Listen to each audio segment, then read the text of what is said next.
معاویہ بن حکم رضی اللہ تعالیٰ عنہ کہتے ہیں میں نے حضور کی مسجد شریف میں نماز پڑھی تو ایک شخص کو نا چھینک آئی، یہ بھی بخاری مسلم میں موجود ہے، تو میں نے نماز میں کہہ دیا یرحمک اللہ، یہ چھینک آنے کا جواب ہوتا ہے، میں نے یہ نماز میں کہہ دیا۔ اب بہت سارے لوگ مجھے گھورنے لگ گئے، کچھ نے اپنے ہاتھ بھی مارے زانوں پر کہ یہ کیا کر رہے ہو، نماز میں بول رہے ہو۔ فرماتے ہیں نماز مکمل ہوئی اور یہ لفظ ہے حضرت معاویہ بن حکم رضی اللہ تعالیٰ عنہ کے، فرمانے لگے قسم اللہ کی حضور سے بہتر سمجھانے والا نہ پہلے کبھی دیکھا ہے نہ بعد میں کبھی دیکھا ہے۔ فرماتے ہیں نہ حضور نے مجھے مارا نہ ڈال کے، جس طرح ایک بچے کو گویا ٹریٹ کیا جاتا ہے، سمجھایا جاتا ہے، حضور فرمانے لگے اللہ کے بندے نماز میں کوئی اور بات نہیں کرنی چاہیے،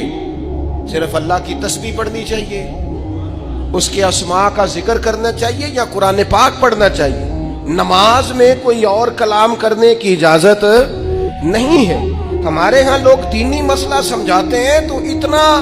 ان کے مزاج میں تلخی ہوتی ہے بعض اوقات، اللہ ماشاءاللہ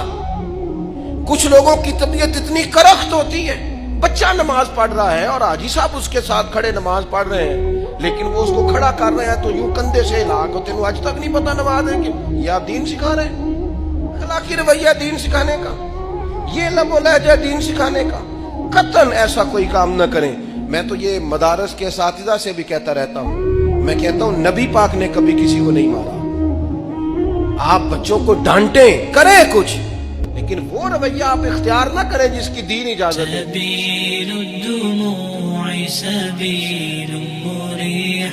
تنهدى يا صاحي كي تستريح، سبيل الدموع سبيل مريح تنهدى يا